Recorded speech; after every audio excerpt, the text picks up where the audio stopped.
untuk simak dan perhatikan ya. Jadi kalau ada pertanyaan juga silakan tanya di akhir. Oke, tidak usah menunggu lama lagi, kita langsung saja persilakan Mas Fabian untuk menyampaikan materinya. Baik, terima kasih Mas Amri dan teman-teman. Saya share screen dulu ya.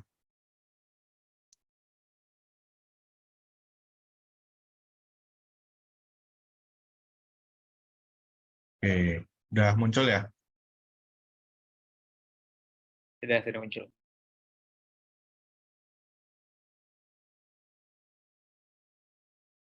Nah.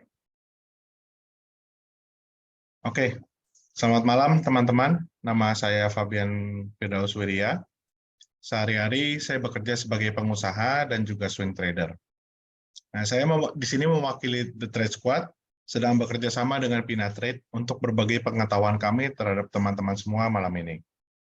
Nah, dalam webinar ini, saya ingin membahas hal-hal yang perlu diperhatikan oleh teman-teman yang ingin berinvestasi, terutama di instrumen saham maupun derivatif seperti forex dan index margin trading. Nah, semua yang akan saya ceritakan dalam webinar ini adalah berdasarkan pengalaman saya pribadi dan apa yang saya pelajari dari banyak sumber selama lebih dari 10 tahun berada di dunia investasi. Ya, semoga webinar ini bermanfaat bagi teman-teman sekalian dan bisa menjadi berkat bagi kita semua.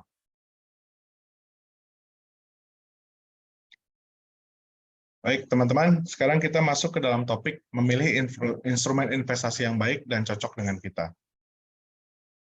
Nah, seringkali kita dihadapkan oleh pertanyaan ya, sebaiknya saya investasi di instrumen apa ya? Dan nggak sedikit juga orang yang bilang, oh deposito aja lah, yang penting aman, meskipun bunganya juga kan kecil ya.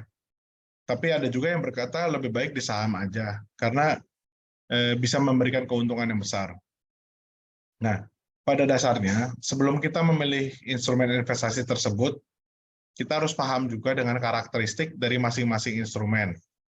Sebagai contoh, deposito adalah instrumen investasi yang jangka pendek. Dia punya likuiditas yang tinggi, karena pada saat jatuh tempo, bisa langsung dicairkan, tanpa adanya pengurangan nilai yang signifikan. Tapi imbal hasil atau return yang relatif rendah, yang dihasilkan juga relatif rendah. Jadi sering juga return tersebut di bawah tingkat inflasi yang berjalan. Sehingga bila kita menyimpan uang kita dalam instrumen deposito, untuk jangka panjang juga sebenarnya kita akan mengalami kerugian dalam hal daya belinya. Nah, sebaliknya, saham adalah instrumen investasi jangka panjang karena melalui saham, kita sekaligus menjadi pemilik dari sebuah perusahaan. Kinerja sebuah perusahaan itu akan menentukan kinerja harga sahamnya. Dan ya kita juga nggak bisa ngarepin perubahan performance perusahaan dalam waktu singkat kan, apalagi harian, bahkan bisa memerlukan waktu yang cukup lama atau bertahun-tahun. Tapi kalau perusahaan tersebut bisa sukses dalam jangka panjang, return yang dihasilkan biasanya juga akan mengalahkan tingkat inflasi. Jadi, hal yang paling baik untuk dilakukan sebelum memilih instrumen investasi, kita harus mengetahui goals kita dan jangka waktu yang kita miliki. Nah, hal tersebut nantinya disesuaikan dengan tujuan yang ingin dicapai. Apabila kita ingin menyiapkan dana pendidikan anak untuk kuliah di luar negeri, dan saat ini anak kita juga masih balita, jadi maka kita tahu nih, jangka panjang yang kita miliki, jangka waktu yang kita miliki masih cukup panjang, yaitu lebih dari 10 tahun. Nah, sebaliknya, kalau kita tahu bahwa kita akan memerlukan dana tersebut dalam waktu dekat, maka jangka waktu yang kita miliki adalah jangka pendek. Nah, mungkin teman-teman sering bilang bahwa, mau investasi untuk jangka panjang, atau bisa juga bilang bahwa, mau investasi untuk jangka pendek gitu. Nah, berapa lama sih jangka pendek dan jangka panjang menurut Anda? Apakah 1 tahun udah termasuk jangka panjang? Apakah 6 bulan udah termasuk jangka panjang? Atau mungkin bagi teman-teman 1 bulan juga rasanya udah lama banget. Nah, saya sering dengar investor saham berkata bahwa jangka jangka pendek itu kalau investasi kurang dari 1 minggu dan paling lama 1 bulan. Di atas 1 bulan udah termasuk jangka panjang. Nah, sebaiknya kita lurusin dulu ya pemahaman kita sesuai dengan pemahaman teori dunia investasi. Dalam teori dunia investasi, jangka pendek adalah kurang dari 1 tahun. Dan instrumen-instrumen yang jatuh tempo kurang dari 1 tahun disebut instrumen pasar uang atau money market. Di atas 1 tahun disebutnya sebagai instrumen pasar modal atau capital market. Nah, jangka waktunya di atas 1 tahun. Ada yang menyebut jangka menengah yaitu 3-5 tahun dan jangka panjang untuk di atas 5 tahun. Nah, dengan meluruskan pemahaman ini, diharapkan kita bisa lebih bijaksana dalam berinvestasi. Sebaiknya kita menghindari investasi saham apabila jangka waktu yang kita miliki adalah jangka pendek. Karena pada dasarnya, saham itu adalah instrumen investasi jangka panjang. Nah, kita masuk ke risk profile. Nah, setiap orang itu punya perilaku yang beda. Demikian pula reaksi reaksi mereka pada saat menghadapi sesuatu. Pada saat dihadapkan dengan resiko, perilaku investor dibagi dalam 3 golongan, yaitu konservatif, moderate, atau balance, dan agresif. Nah, untuk mereka yang masuk ke golongan konservatif, mereka ini kurang berani mengambil tindakan yang beresiko. Bagi mereka yang penting aman, jangan mengalami kerugian, dan investasi yang biasanya cocok untuk tipe konservatif adalah deposito. Ini yang orang biasanya paling tahu ya. Tapi untuk golongan agresif, mereka lebih berani mengambil tindakan yang beresiko. Karena mereka berharap bisa mendapatkan keuntungan yang besar, dan instrumen investasi yang biasanya cocok untuk golongan agresif ini antara lain adalah saham dan derivatif. Sedangkan golongan moderate itu adanya di tengah-tengah, makanya disebutnya balance. Mereka biasanya pengen instrumen yang aman, tapi bisa memberikan hasil di atas deposito. Nah, biasanya yang cocok untuk golongan moderate ini adalah obligasi pemerintah atau obligasi korporasi dengan rating yang tinggi. Nah, terus gimana cara kita tahu risk profile diri kita termasuk kategori yang mana? Nah, alat yang paling sering digunakan untuk mengetahui risk profile seseorang adalah melalui serangkaian pertanyaan dalam kuesioner maupun dengan interview. Nah, teman-teman bisa dapetin contoh-contoh kuesioner risk profile dari internet atau bisa juga menghubungi financial planner atau wealth manager. Nah, jadi mesti diingat, pada umumnya hasil investasi ini akan menjadi kurang bagus apabila teman-teman memilih produk ini tidak sesuai dengan risk profile masing-masing. Kalau teman-teman termasuk kategorinya konservatif, tapi investasi dalam sahamnya jumlah besar, terus pasar saham lagi mengalami penurunan, biasanya sih nggak akan tahan, terus merasa takut nih, kerugiannya akan makin besar, panik sendiri, sehingga biasanya yang dilakukan adalah melikuidasi portfolio saham yang dimiliki dalam keadaan rugi. Padahal mungkin habis itu kalau kita tenang, market juga bisa berbalik arah. Nah, jadi kita harus mengetahui risk profile diri kita terlebih dahulu sebelum menentukan instrumen investasi yang akan dipilih. Ini gampang kok nyarinya, bisa tinggal googling, ketik aja risk profile, pasti akan keluar banyak website yang menawarkan tes risk profile ini. Nah, mungkin sekarang ini ada pertanyaan, kenapa saham termasuk kategori high risk, high return? Sementara deposito termasuk kategori low risk, low return.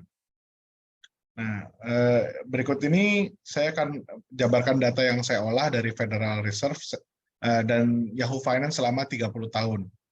yaitu dari tahun 1980 sampai 2009. Uang dengan nominal yang sama, yaitu $10.000, akan diinvestasikan kepada instrumen yang berbeda, yaitu Treasury Bills dengan jangka waktu 3 bulan, Treasury Bonds dengan jangka waktu 10 tahun, dan di indeks saham S&P 500. Treasury Bills atau disebut T-bills adalah surat hutang pemerintah US untuk jangka pendek. Sementara Treasury Bonds atau disebut T-bond adalah surat hutang pemerintah US untuk jangka panjang. Nah, S&P 500 adalah indeks saham yang terdiri dari 500 perusahaan besar yang sahamnya diperjualbelikan di bursa-bursa di Amerika Serikat. Nah, hasilnya gimana? Hasil ketiga instrumen tersebut adalah dengan T-bills, uang $10.000 menjadi kurang lebih $44.000 dalam 30 tahun. Sementara T-bond, $10.000 menjadi kurang lebih $119.000, dan di indeks saham S&P 500, uang $10.000 menjadi kurang lebih $179.000. Nah, kalau kita cuma lihat hasil akhirnya, return dari investasi di indeks saham S&P 500 adalah yang paling besar. Tapi investasi di saham juga punya risiko yang lebih tinggi. Nah, ada beberapa waktu di mana investasi kita mengalami penurunan yang lumayan besar pada saat market mengalami crash, seperti yang terjadi di tahun 2000 sampai 2022 dan di tahun 2008. Sehingga grafik tingkat pengembalian atau return bukan berupa garis lurus. Volatilitas yang tinggi atas return investasi di saham dalam waktu jangka pendek ini dapat diatasi kalau kita memiliki jangka waktu yang lebih panjang. Karena dengan jangka waktu yang panjang, garis average return bisa diperhalus atau smooth out. Ya, mungkin saat ini ada yang berpikir bahwa mendingan pilih instrumen investasi yang lebih konservatif aja, meskipun hasil akhirnya yang lebih kecil, tapi bisa tidur nyenyak di malam hari. Nah, sadar nggak dengan inflasi yang terjadi? Inflasi itu akan menggerogoti nilai uang kita menjadi semakin tidak bernilai. Dengan kata lain, kita juga menjadi semakin miskin dalam hal daya beli. Tapi untuk milih instrumen saham, ya kita juga harus hati-hati. Jangan sampai uang yang diinvestasikan mengalami kerugian besar atau bahkan habis karena kita bertransaksi dengan margin. Jadi supaya bisa sukses di saham, tentu saja tergantung kemampuan teman-teman mengakomodasi resiko tersebut dan waktu yang dimiliki. Karena saham itu, investasi itu temannya waktu. Oke. Sekarang kita masuk ke bab trading, itu sama dengan pergi ke medan perang. Nah, dalam kesempatan ini, saya mau mengingatkan aja bahwa kita harus menganggap trading saham ataupun derivatif seperti falas, indeks, option, dan futures itu sama kayak pergi ke medan perang. Nah, apa sih yang akan kita alami bila saat ini kita berhenti mendengarkan webinar ini, habis itu langsung berangkat ke medan perang? Apakah Anda yakin akan mati di medan perang? Pasti mati. Nah, kalau kita langsung berangkat ke medan perang, saya sangat yakin kita pasti akan mati. Karena kita nggak ada persiapan sama sekali, nggak ada senjata yang dibawa, dan lain sebagainya. Sekarang, kalau kita berhenti mendengarkan webinar ini lagi, lalu bawa banyak persenjataan ke medan perang, apa yang akan terjadi? Yakin nggak akan menang? Atau yakin tetap akan mati meskipun membawa banyak senjata? Jawabannya sih, tetap aja pasti kita akan mati. Kenapa? Karena kita nggak tahu gimana cara menggunakan senjata tersebut. Kita nggak tahu cara ngisi peluru ke pistol, kita nggak tahu cara menyalakan meriam, kita nggak tahu cara menembakkan bazooka yang kita bawa, kita nggak tahu daya ledak persenjataan yang kita bawa, jadi percuma gitu. Nah, jadi kita semua setuju ya bahwa nggak cukup cuma bawa senjata, tapi harus tahu cara menggunakan senjata tersebut. Nah, apabila kita sudah paham cara menggunakan senjata tersebut, dan kita juga banyak membawa senjata ke medan perang, kira-kira hasilnya gimana? Hasilnya sih masih mati juga. Karena begitu di medan perang, dengar suara bom ledak di kanan kiri, dengar suara tembakan dan sebagainya, kita jadi lupa gimana cara menggunakan senjata yang kita milikin. Nah, ini terjadi karena ya kita nggak pernah mengalami dunia perang yang sebenarnya. Emosi kita menjadi labil, pikiran kita menjadi kacau. Nah, semua yang udah kita siap-siapin itu jadi lupa, semuanya jadi blank. Nah, jadi strateginya juga harus di-plan ya. Demikian pula dengan trading. Kita harus memiliki pengetahuan dan teknik trading yang memadai. Kita harus paham cara menggunakan teknik tersebut, dan emosi kita harus stabil dan tenang, agar kita tidak kaget pada waktu melihat pergerakan pasar. Nah, agar kita tidak bingung pada saat membaca berita-berita yang muncul, dan bisa meraup keuangan dari trading tersebut, dan bisa meraup keuntungan dari trading tersebut. Sorry.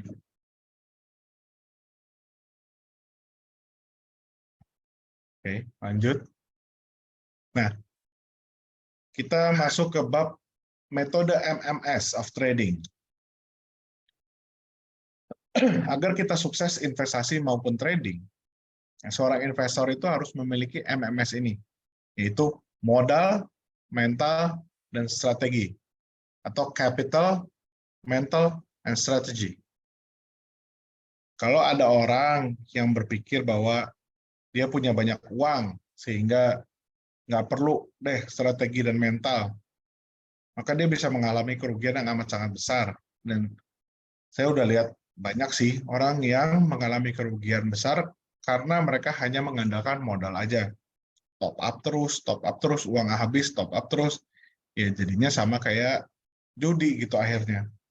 Atau ya kayak main main di Amazon atau Amazing World. Nah, mereka pikir bahwa mereka bisa membeli suatu saham tertentu dengan modal mereka yang lebih besar, sehingga harganya nggak akan turun. Nah, di sini ada dua kemungkinan yang akan terjadi. Apabila saham yang dibeli memang jumlah saham beredarnya tidak terlalu banyak, bisa saja semua saham beredar akan berpindah ke tangan dia. Tapi permasalahannya akan muncul pada saat dia sadar. Ternyata perusahaan yang dibeli, semua saham tersebut adalah perusahaan yang tidak sehat atau mungkin sudah hampir kolaps. Kemungkinan kedua, dia berpikir bahwa dia mampu menahan semua tekanan jual di pasar, tapi pada realitasnya tidak ada seorang pun yang mampu melawan pasar. Nah, kalau kita perhatikan pergerakan mata uang, bank sentral suatu negara pun nggak mampu melawan pergerakan pasar. Bila kita lihat contoh intervensi yang dilakukan bank sentral pada saat mata uang negara yang terlalu kuat, mereka mengintervensi pasar agar mata uang negara tersebut melemah. Tapi keadaan itu nggak akan bertahan lama juga karena pasar akan menemukan titik equilibriumnya. Dia akan membuat mata uang tersebut menjadi kuat lagi. Sehingga intervensi yang dilakukan nggak akan bisa melawan kekuatan pasar. Jadi kalau ada investor yang ingin melawan pasar, akhirnya dia juga akan mengalami kerugian yang besar. Dan di samping modal tadi, kita juga perlu strategi. Kita juga perlu strategi. Nah, strategi ini akan membantu kita dalam menentukan saham yang akan dibeli dan di harga berapa.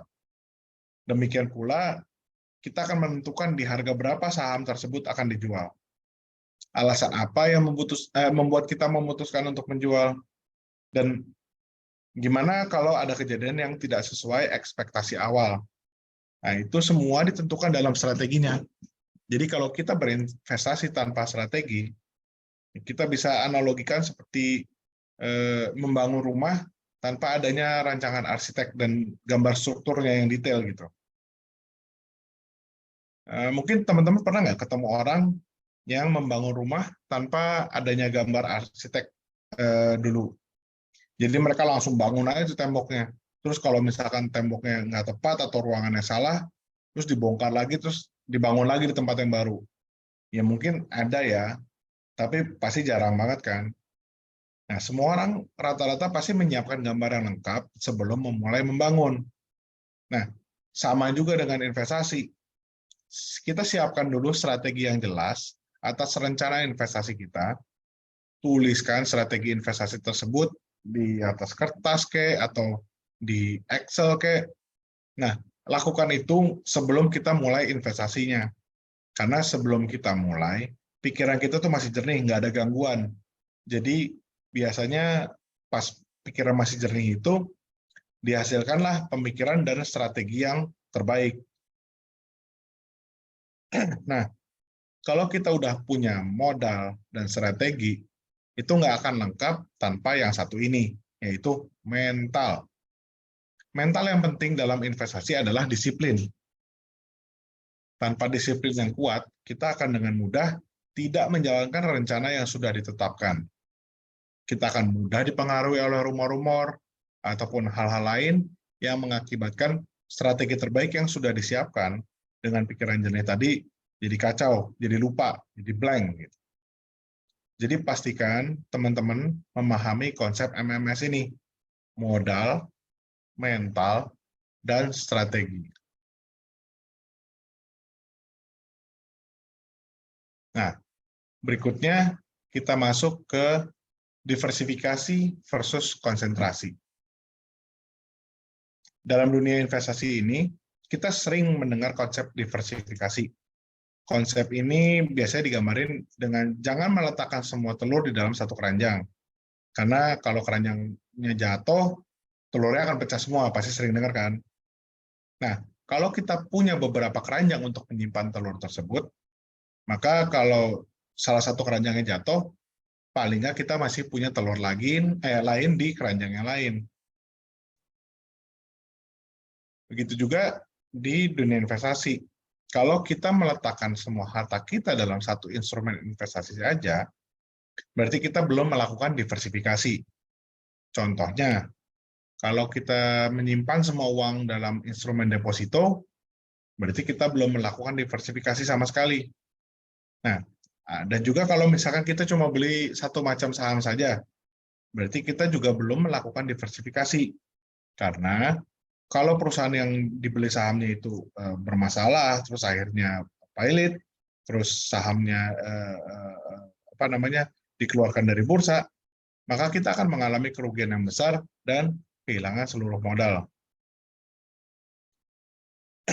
Diversifikasi ini bisa dilakukan dengan membeli beberapa macam saham dari beberapa sektor yang berbeda.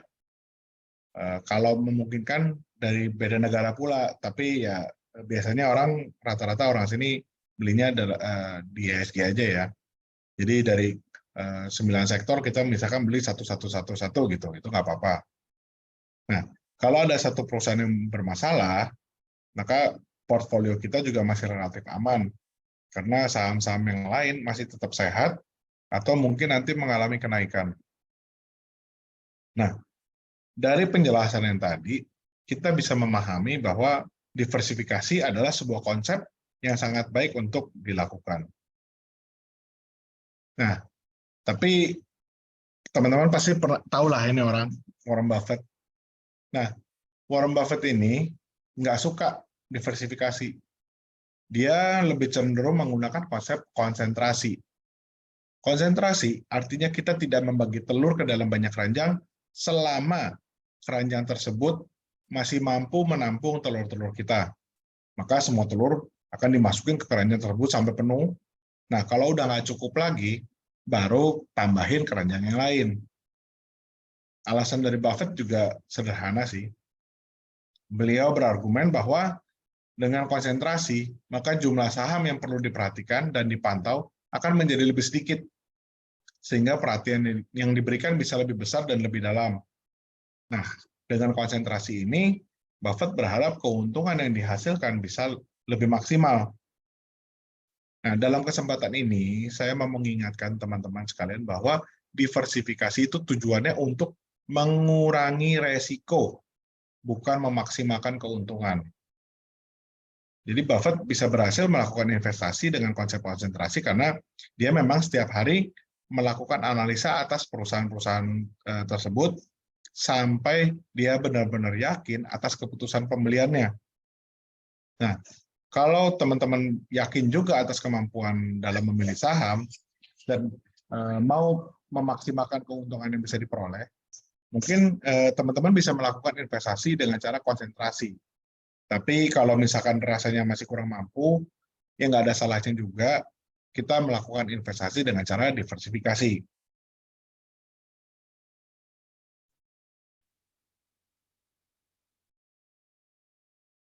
Nah, kalau teman-teman setuju dengan konsep diversifikasi, seberapa jauh kita perlu melakukan diversifikasi?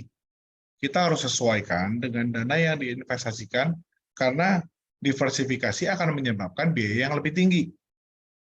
Kalau kita nyimpan uang sejumlah 10 juta rupiah hanya di dalam satu bank, dibandingkan dengan menyimpan uang 1 juta rupiah ke 10 bank, maka biaya administrasi dan biaya lain akan lebih tinggi kalau menyimpan di 10 bank. Nah, dalam hal ini kan kurang bijaksana ya bila kita melakukan diversifikasi, karena manfaat yang didapat akan lebih kecil dibandingkan biayanya. Lain halnya bila uang yang kita tabung adalah 10 miliar rupiah. Nah, dengan diversifikasi 1 miliar rupiah ke dalam 10 bank, akan membuat biaya diversifikasinya bisa lebih kecil dibanding manfaat yang diperoleh. Nah, begitu juga kalau kita melakukan diversifikasi dalam investasi saham. Kita melakukan pembelian ke beberapa saham pada industri yang berbeda, tapi kita harus paham bahwa diversifikasi ini tidak akan bisa menghilangkan keseluruhan resiko. Diversifikasi hanya bisa mengurangi sebagian resiko. Berdasarkan penelitian yang pernah dilakukan di US, penambahan jenis saham ke portfolio akan mengurangi resikonya. Nah, tapi setelah kita punya 20 macam saham, penurunan resikonya juga udah nggak berarti juga sih. Jadi boleh dikatakan resiko yang dimiliki oleh portfolio yang terdiri dari 50 macam saham nggak akan beda jauh sama portfolio yang cuma 20 saham. Itu udah kayak Indomaret semua ada kan, tapi begitu market crash bingung mau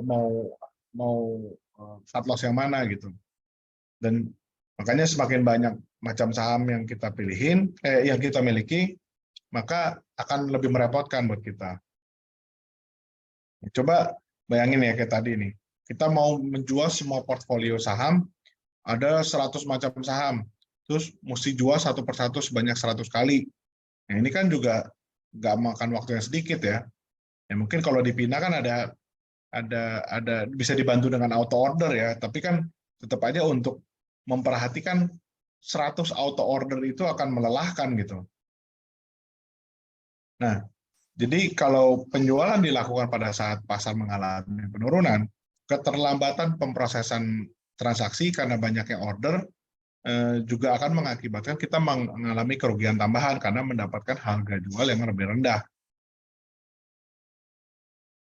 Nah, apabila portfolio kita sudah terdiversifikasi ke banyak saham, biasanya kinerja portfolio tersebut nggak akan jauh dari kinerja indeks saham, sehingga akan lebih baik kalau kita tidak berinvestasi ke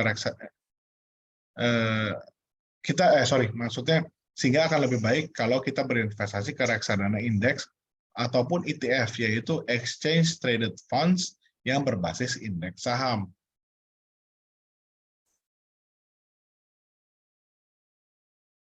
Nah, ini contoh perbedaan antara reksadana dan ETF. Kadang-kadang orang suka menyamakan ETF dengan reksadana, padahal reksadana itu adalah mutual fund. Nah, kita masuk ke bab resiko dan gimana cara memanagenya. Dalam investasi kita mengenal ada dua jenis resiko. Yang pertama disebut resiko spesifik atau unique risk, atau disebut juga company risk. Dan yang kedua adalah market risk atau risiko sistematik. Nah, di sini bisa dilihat ya bedanya ya. Specific risk adalah resiko yang melekat ke perusahaan. Misalnya, kita hanya membeli saham sebuah perusahaan dan perusahaan tersebut memiliki masalah, maka kita akan mengalami kerugian karena harga sahamnya turun. Bila kita memiliki beberapa macam saham dan hanya satu saham saja yang bermasalah, sehingga nilainya turun, tapi saham yang lain mengalami kenaikan, maka portfolio total kita masih nggak akan bermasalah. Dari contoh tersebut, terlihat jelas cara kita untuk menghilangkan risiko spesifik adalah dengan diversifikasi. Tapi, market risk tidak bisa dihilangkan dengan cara melakukan diversifikasi. Sehingga, seperti yang saya jelaskan sebelumnya, bahwa setelah mencapai 20 macam saham, risiko itu nggak akan kurang secara signifikan. Karena setelah 20 saham tersebut, kita menghadapi market risk. Nah, contoh dari market risk adalah perang, terjadinya bencana alam, atau kejadian-kejadian lain yang memiliki pengaruh ke semua sektor. Dalam kondisi perang, hampir semua saham di negara tersebut akan mengalami penurunan. Nah, contoh terdekat kan kemarin perang Rusia-Ukraina, terus ada COVID, itu kan juga membuat saham bursa kita anjlok juga kan. Nah, untuk menghilangkan resiko pasar ini, kita harus melakukan hedging atau lindung nilai, yaitu dengan cara melakukan penjualan di indeks future. Transaksi hedging biasanya dilakukan melalui produk derivatif, meskipun pada mulanya instrumen derivatif ini diciptakan untuk mengakomodasi transaksi hedging, tapi dalam realitanya sering juga digunakan untuk spekulasi. Jadi pastikan teman-teman memahami cara pengelolaan risiko yang diinginkan dan akan dijalankan sesuai rencana teman-teman.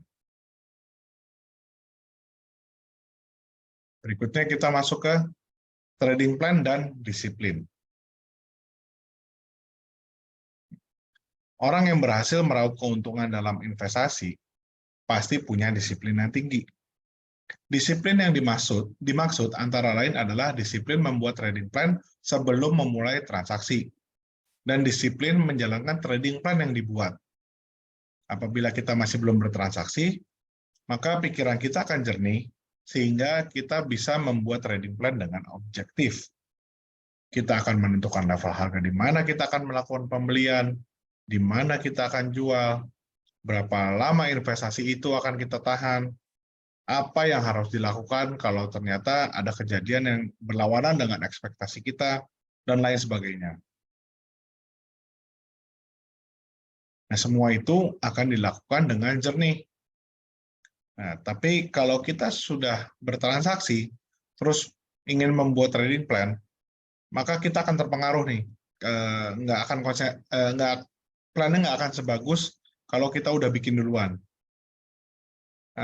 Pernah nggak teman-teman memiliki posisi beli di suatu saham tertentu, kemudian harganya turun, dan teman-teman mengalami potensi kerugian. Terus ada orang yang nanya kepada teman-teman tentang saham tersebut. Terus apa yang akan kita katakan kepada orang tersebut? Kebanyakan kita akan menyebut hal-hal yang baik, bagus-bagusin saham tersebut. Oh, perusahaan ini bagus kok, sehat kok, gini. Demikian pula pada waktu kita mencari berita penyebab turunnya saham tersebut. Pasti kita berharap mendapatkan berita positif yang mungkin bisa membuat harga naik kembali. Dalam hal ini, kita sudah tidak bisa berpikir jernih begitu memiliki posisi di saham tersebut. Nah, karena itu kita harus membuat trading plan-nya di awal sebelum kita mulai investasi, bukan di akhir. Nah, begitu juga kalau kita harus disiplin menjalankan trading plan yang dibuat. Sering orang bilang bahwa saya mau membeli saham perusahaan tertentu dan mau disimpan selama 5 tahun. Ternyata 1 minggu setelah pembelian, harga naik nih 5%. Nah, terus langsung dijual karena berpikir, oh naik 5% dalam 1 minggu itu besar banget. Akhirnya rencana awal investasi akan berubah menjadi trading. Atau lebih parah lagi, jadi spekulasi. Nah, jadi ingat, semua pemenang pasti memiliki disiplin. Berikutnya kita masuk ke successful trading plan. Nah, supaya trading plan yang sukses, kita mesti ada hal penting yang harus kita perhatikan, yaitu potensi profit harus lebih besar dari potensi loss atau kerugiannya.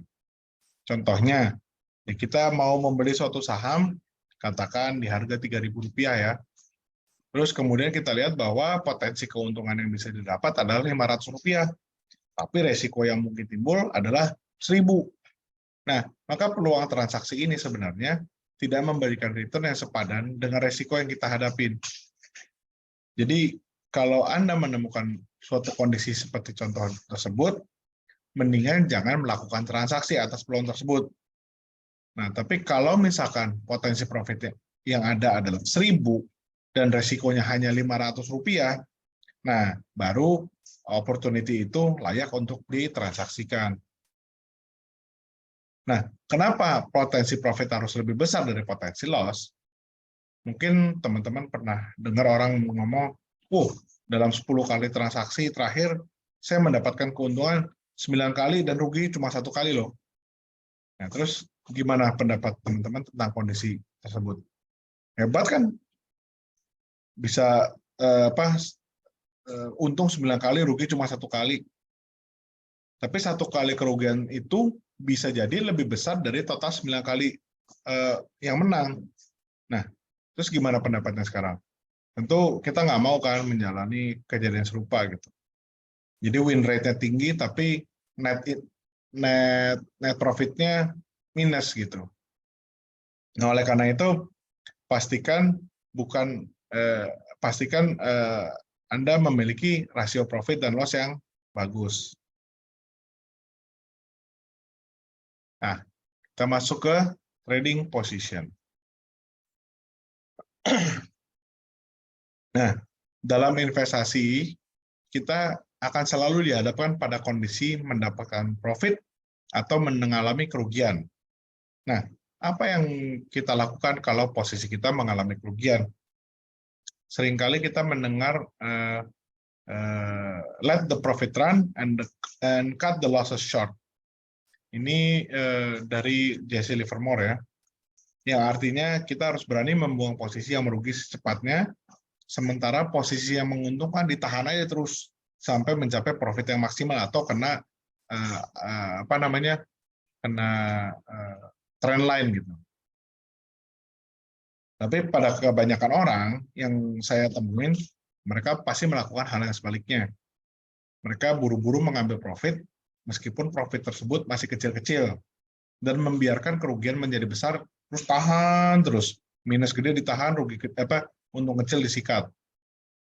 Apalagi kalau transaksi yang dilakukan menggunakan margin, bisa di saham, ataupun falas dan indeks saham. Dengan menggunakan margin, maka pergerakan harga yang sedikit akan memiliki pengaruh yang terhadap modal kita secara besar, sehingga akan mempengaruhi mental kita juga. Nah, sebaliknya, bila kita mengalami kerugian, investor tersebut belum tentu secepat itu untuk membuang posisi tersebut. Mereka nggak rela ataupun tidak siap melakukan cut loss dalam waktu singkat.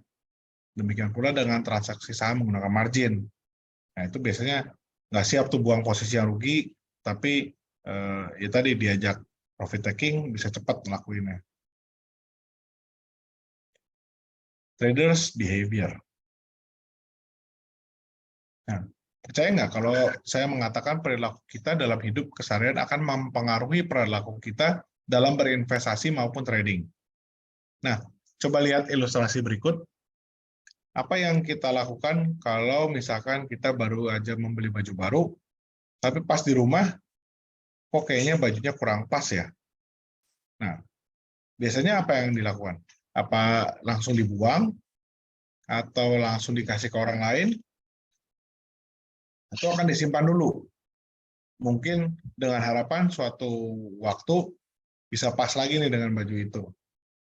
Nah, berdasarkan pengamatan saya, mayoritas orang akan menyimpan baju tersebut, bahkan hingga baju tersebut mungkin udah lama di lemari dan udah rusak sendiri. Baru mereka akan buang baju itu. Demikian pula dengan trading. Pada waktu mengetahui bahwa posisi yang dimilikinya ternyata merugi, seringkali mereka amat susah membuang posisi yang salah tersebut. Mereka akan menyimpan dalam waktu yang lama, sampai bosan, atau sudah tidak tahan lagi, barulah dibuang posisi itu. Tapi dengan loss yang udah parah gitu. Jadi ya perilaku sehari-hari kita dalam kehidupan pasti akan kebawa dalam pola trading kita. Jadi kalau kita bisa sukses dalam trading, maka seharusnya dalam kehidupan sehari-hari pun kita juga bisa sukses. Nah, apakah berharap itu adalah strategi? Apa yang Anda lakukan terhadap investasi yang mengalami kerugian? Apalagi kalau kerugiannya sangat besar. Cukup banyak orang memiliki strategi yaitu berharap. Pada saat melihat portfolio investasi yang berantakan, banyak orang memilih untuk nggak mau pusing deh, nggak mau lihat lagi investasinya. Karena mereka stres, kalau ngelihat kerugian yang minus, banyak merah-merah kan tuh portfolionya. Rapot merah kebakaran. Mereka dengan 1000 macam alasan bisa aja mengatakan, dibanding stres lihat catatan investasi yang kacau, mending gue jadi portfolionya disimpan untuk jangka panjang aja lah, untuk diwarisin gitu, diwarisin ke anak atau bahkan cucu gitu, atau karena dia sendiri juga nggak tahu kapan harga saham yang dimiliki tersebut bisa kembali. Nah, kondisi ini mereka cuma bisa berharap. Nah, tapi saya di sini mau ingetin bahwa hoping is not a strategy. Berharap itu bukanlah suatu strategi, ini hanyalah usaha untuk lari dari kenyataan. Nah, pergerakan harga di bursa saham maupun pasar uang dunia nggak memperhitungkan pengharapan Anda. Jadi jangan pernah berpikir kalau berharap akan harga akan naik lagi, terus market juga akan menaikkan harga saham yang Anda beli. Dalam kondisi apapun, kita harus mengambil tindakan yang diperlukan. Kita harus menenangkan diri terlebih dahulu, kemudian coba bayangin, kalau kita tidak memiliki posisi saham yang merugi tersebut, apa yang akan kita lakukan terhadap saham tersebut? Apakah kita akan membelinya, atau kita nggak akan membeli dulu karena kondisinya masih akan memburuk terus? Nah, kalau memungkinkan, kita juga minta advice dari orang yang qualified untuk membantu Anda dalam mengatasi kondisi yang kita hadapi tersebut. Jadi kita harus ingat bahwa berharap bukan strategi yang bisa kita terapkan dalam investasi. Nah, di sini kita masuk ke bab apakah kita jangan jatuh cinta kepada saham. Nah, kalau misalkan teman-teman ingat zaman dulu itu perkembangan bursa saham di Indonesia selama tahun 2009 itu benar-benar menakjubkan gitu. IHSG naik bisa lebih dari 87% dibanding akhir tahun 2008. Nah, kenaikan yang besar tersebut membuat banyak orang mendapatkan keuntungan besar dari bursa. Nah, jadi bagi investor yang baru berinvestasi di awal 2009 atau seperti 2020 kemarin, tentu langsung merasakan betapa gampang banget nih investasi saham. Beli apapun pasti untung. Beli kentut jadi duit gitu kan. Nah, kondisi tersebut mengakibatkan ada investor yang jatuh cinta terhadap instrumen yang satu ini. Nah, seperti yang sering kita dengar bahwa love is blind. Nah, begitu pula dengan cinta terhadap saham memiliki sifat yang sama, yaitu buta. Nah, apapun yang dilakukan oleh orang yang dicintai tidak pernah salah, selalu benar, nggak ada yang buruk, dan lain sebagainya. Investor yang sudah terlanjur cinta terhadap saham juga akan mengalami hal yang sama. semua yang berkaitan dengan saham akan dianggap baik dan indah. Nggak ada resiko, nggak ada kemungkinan rugi, dan seterusnya.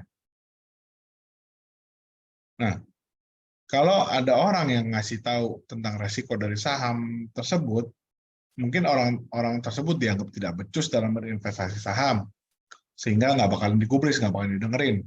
Mereka akan mengalokasikan lebih banyak modalnya ke saham. Bahkan mungkin saja bisa sangat aktif bertransaksi di depan layar monitor, baik melalui sistem online ataupun datang ke galeri perusahaan sekuritas gitu. Nah, ini tentu saja bahaya ya bagi investor tersebut karena cintanya itu adalah cinta satu pihak. Nah, kita jangan pernah berharap saham akan mencintai Anda balik. Karena pada saat Anda mencintai saham tersebut naik banyak, bukan berarti saham tersebut mencintai kita balik dengan memberikan keuntungan yang besar. Pasar saham selalu bergerak naik dan turun tanpa memperhatikan perasaan Anda. Jadi pada saat masa saham mulai mengalami penurunan, Anda mungkin akan membela dengan beranggapan bahwa penurunan tersebut adalah koreksi pasar yang sehat. Nanti juga bakalan naik lagi. Nah, pasti sering kan kayak gitu. Jadi kalau ternyata harga saham turun lebih jauh lagi, mungkin kita akan membela dengan mengatakan bahwa ini adalah kesempatan emas untuk membeli saham dengan harga yang murah gitu. Langsung dollar cost averaging. Tambah lagi. Intinya kalau seorang udah jatuh cinta kepada saham, maka dia akan buta terhadap segala yang buruk dari saham. Dia nggak sadar bahwa saham tidak pernah mencintainya. Jadi pada saat saham ini bergerak turun tajam, mereka nggak akan ngasih peringatan terlebih dahulu ya. Banyak investor yang terjebak pada saat terjadi penurunan tajam seperti tahun 2008, 2020 awal itu pas COVID mulai kan. Ya, jadi pas pasar saham turun tajam, ini akan membuat orang patah hati nih, nggak cinta lagi dengan saham, sakit hati lah karena mengalami kerugian yang besar gitu. Mungkin di tahun sepanjang 2022 juga sampai 2023 ini juga kan masih ada koreksi kan. Nah, kita nggak jarang juga kita lihat ada perpecahan keluarga karena investasi saham yang berlebihan dan mengakibatkan kehancuran keuangan di keluarga. Ya, jadi ada baiknya sekarang kita sadari sekali lagi bahwa dalam investasi kita perlu memahami karakteristik instrumennya tersebut. Ya, seperti yang saya bilang di awal, saham adalah instrumen jangka panjang dan bisa memberikan keuntungan yang besar dan sebaliknya bisa menimbulkan kerugian yang besar juga.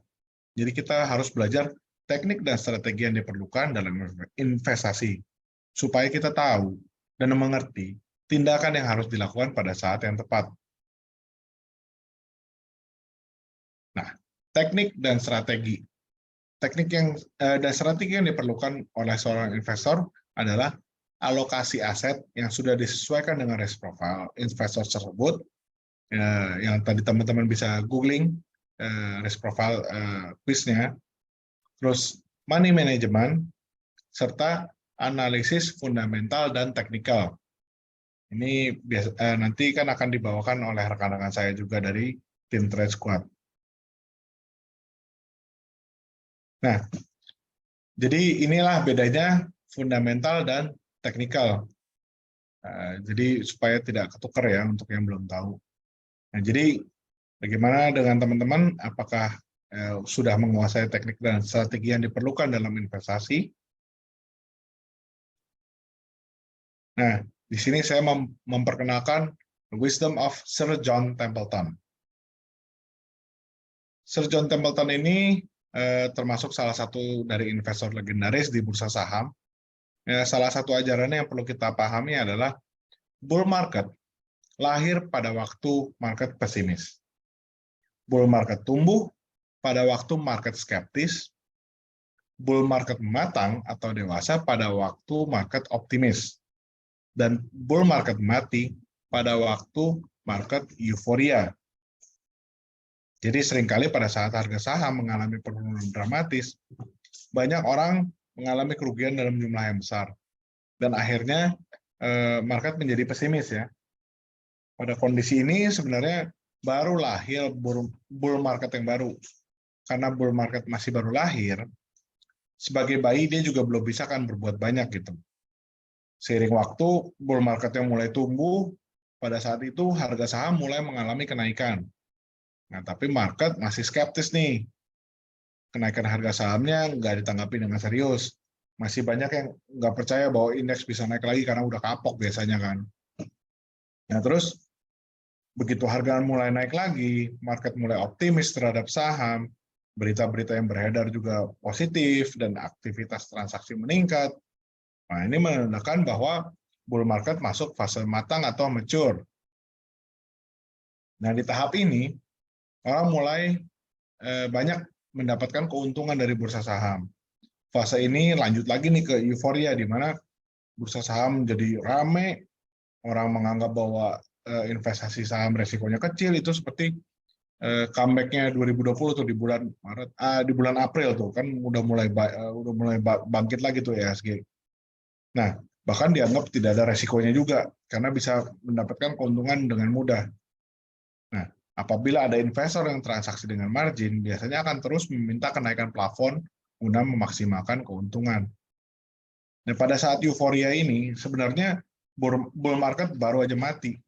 Dan kita harus sadar, kalau bull market mati, maka gantinya adalah bear market. Nah, bear market ini yang akan membuat harga mengalami penurunan dan seterusnya.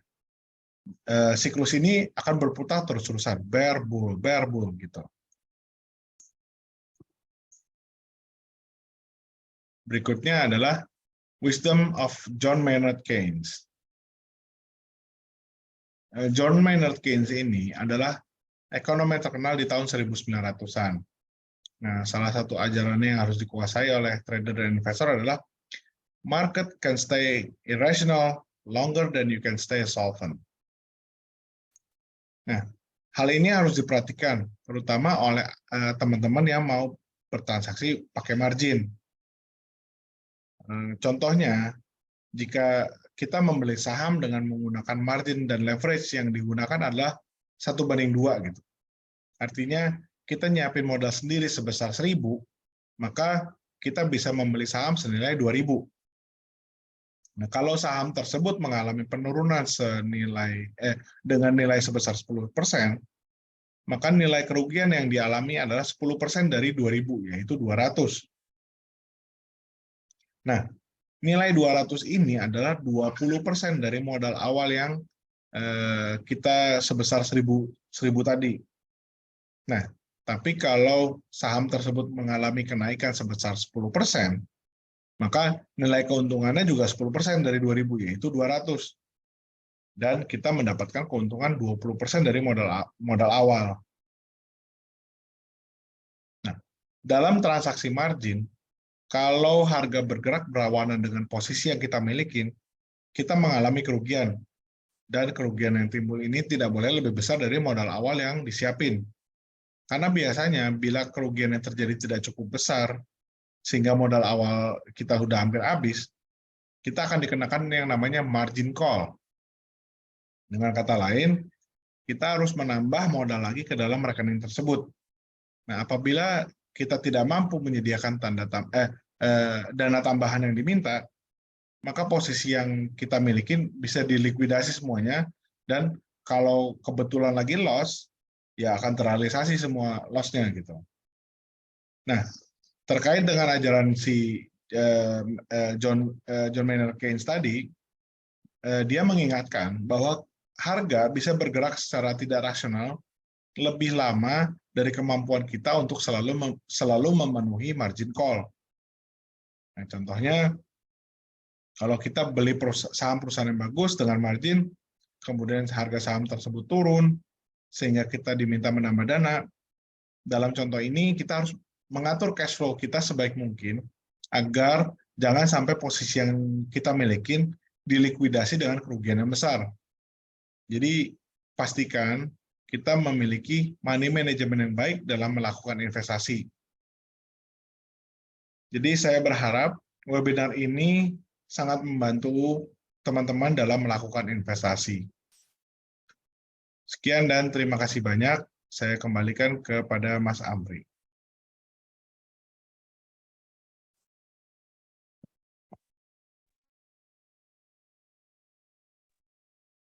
Oke, baik ya. Terima kasih Mas Fabian atas materinya, luar biasa sekali ya. Tadi menjelaskan tentang psikologi trading.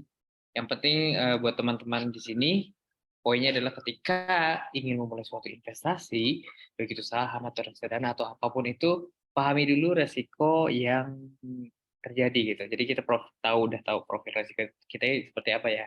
Apa kita termasuk yang konservatif, agresif, atau medium ya. Gitu.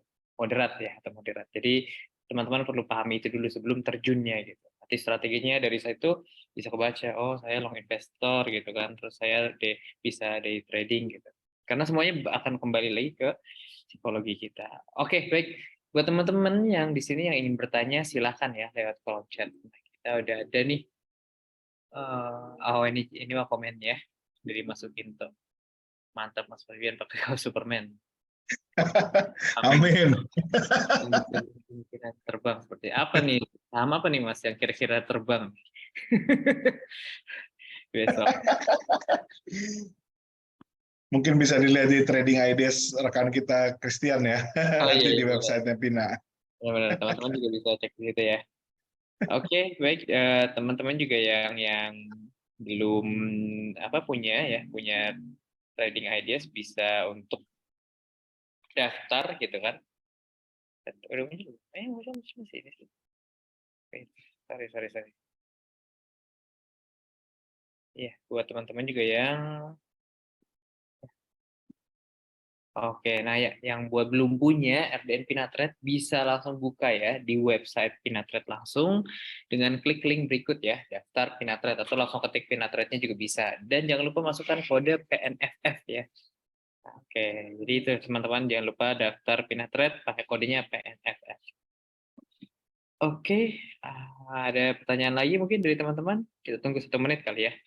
Tadi kayaknya ada yang angkat tangan. Oh ya, Pak Sukinto ya. silakan Mas Pinto.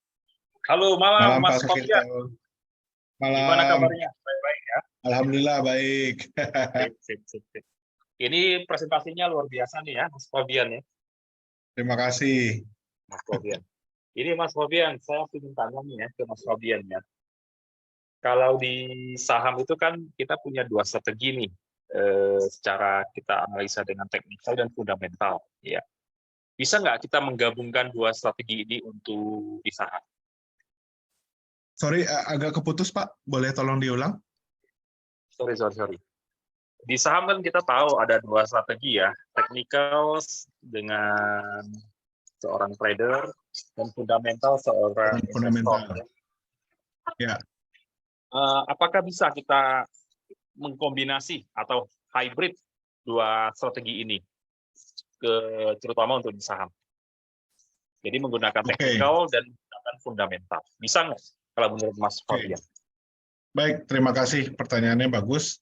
Ya. Saya sih sangat menyarankan ya menggabungkan keduanya karena meskipun saya ini aslinya adalah technical trader, tapi saya juga menggunakan fundamental perusahaan itu untuk screening awal perusahaan-perusahaan tersebut. Kan di bursa kan ada lebih dari 700 saham kan, apalagi tahun ini banyak banget yang IPO.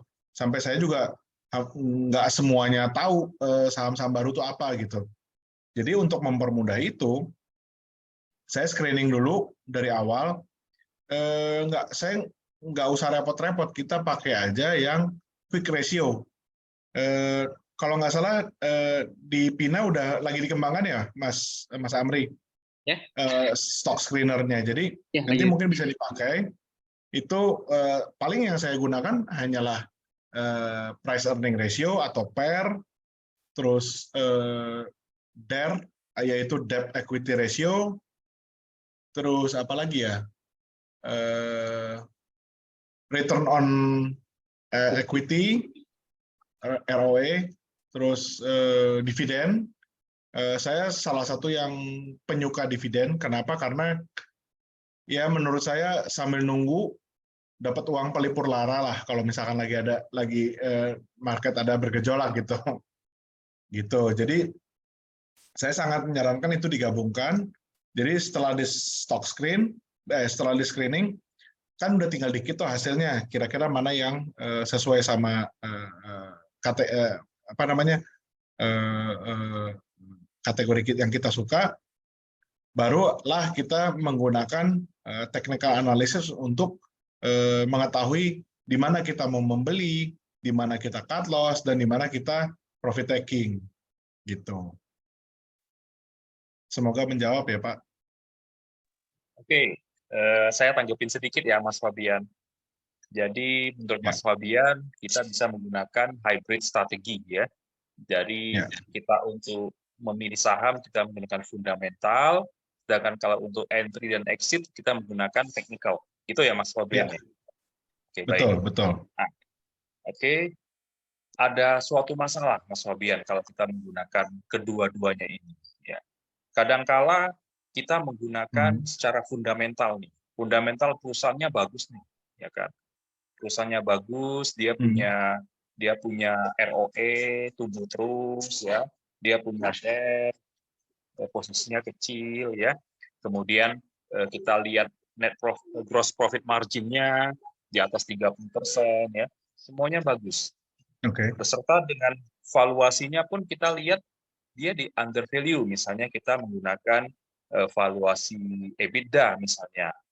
EBITDA ataupun dengan EV per EBITDA itu bisanya di bawah 10 misalnya ya. Kemudian kita menggunakan relatif valuasi dengan menggunakan PER dan PBV, di mana PER-nya bisa-bisa di bawah 5 ya, dengan PBV price book value-nya di bawah 0,5 kali. Nah, kita sudah ketemu nih Mas Fabian. Tapi biasanya kondisi perusahaan begitu secara teknikal itu pasti strong downtrend gitu. Ya kan? Turun dalam gitu ya. Nah, kita udah ketemu posisi perusahaan bagus, under value, tapi teknikalnya secara teknikal nggak bisa masuk gitu. Nggak bisa entry karena posisinya dead cross, MA, kita menggunakan MA, misalnya average, dia dead cross ke bawah, posisi harga saham di bawah. Itu gimana itu, Mas Fabian? Kita harus bagaimana itu? Maksudnya, ini bagus nih, ini bagus banget nih, misalnya. Dan saham ini biasanya nggak terkenal, misalnya. Kita sebut nama sahamnya, orang, ya saham apa sih? Ya kan? Dia nggak tahu, misalnya. Bukan saham-saham yang big cap lah, bukan saham-saham yang terkenal lah, gitu ya, kita bilang ya. Ini misalnya saham small cap atau mid cap misalnya, kita bilang. Nah, tapi kita lihat nih secara fundamental nih luar biasa nih. Gitu. Tapi secara teknikal nggak mendukung sama sekali. Itu gimana keputusan kita? Oke, terima kasih Mas Fabian. Nah, itu. Ya, sama-sama. Terima kasih. Saya pernah juga sih mengalami hal itu. Saya nggak tahu saham yang saya temukan sama nggak yang sama Pak Sukinto temukan. Tapi ya secara quick ratio yang saya masukkan itu semuanya bagus, tapi secara teknikal kurang bagus. Yang saya lakukan pilihannya ada dua. Yang satu skip aja karena masih banyak saham lain. Pilihan kedua adalah mencoba membeli saham tersebut hanya karena rasa penasaran, tapi dengan jumlah lot yang kecil. Ya, yang ketiga, kita lihat dulu bandarmologinya gimana, karena biasanya setiap saham itu pasti ada penunggunya lah, ada bandarnya gitu. Nah, itu bisa dilihat dari akumulasi antrian atau apa namanya dari kode broker mana nih yang ngumpulin saham tersebut, apakah lagi ada akumulasi atau lagi ada distribusi. Nah, itu materi itu nanti akan dibawakan juga oleh rekan saya yang bernama Christian. Tapi di sini saya spill sedikit bahwa bisa dipelajari yang namanya bandarmologi. Nah, ya kalau saran saya sih ya antara di skip atau cari lagi perusahaan yang lain, karena pasti masih banyak kok perusahaan yang apa namanya, keuangannya bagus, tapi teknikalnya juga mendukung. Nah itu mungkin seperti Warren Buffett atau Pak Lo Keng Hong. Kalau memang dia yakin banget atau Bapak yakin banget sama saham tersebut, ya nggak apa-apa, karena Warren Buffett dan Pak Lo Keng Hong itu tidak mengindahkan teknikal. Mereka hanya fokus kepada fundamental, gitu. Jadi Bapak mesti tahu dulu, Bapak ini tipe yang mana gitu, karena setiap orang itu punya risk profile yang berbeda-beda gitu. Semoga menjawab ya pertanyaan Pak Sukinto tadi. Oke, Mas Fabian, terima kasih banyak, luar biasa. Ya, Sukses sama-sama. selalu, Mas Fabian. Sehat-sehat Sama-sama selalu. Pak Sukinto.